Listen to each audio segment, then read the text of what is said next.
Now or later?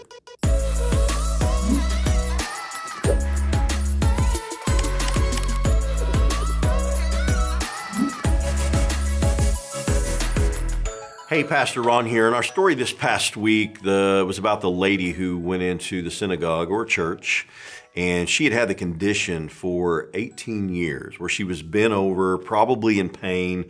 Who knows what it was or the situation, but what we do know is that she had it, and she went to church because Jesus was there, which means that she hadn't given up on God. And she was looking for freedom. She was looking to be set free from that condition and what was just kind of keeping her down. Now, of course, the story, Jesus shows up, and this woman probably expected to not only be called out, but kicked out because the Pharisees, the religious, that's kind of who they were. But Jesus didn't do that. He saw her condition where she was, called her forward, and he said, "Woman," he said, "you have been set free from your infirmity."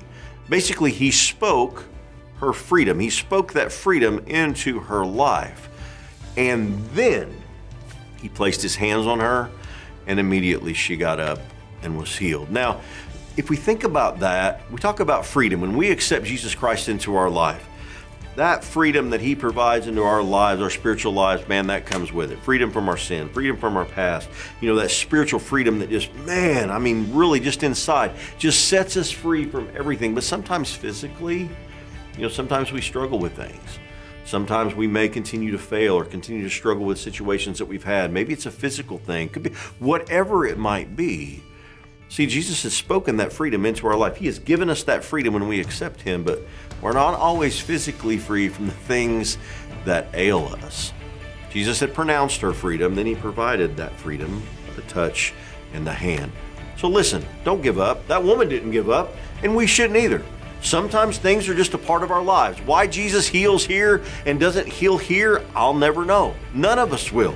But I do know this, he is in control and his will is what matters. And when he decides to provide that freedom and healing, he will do it.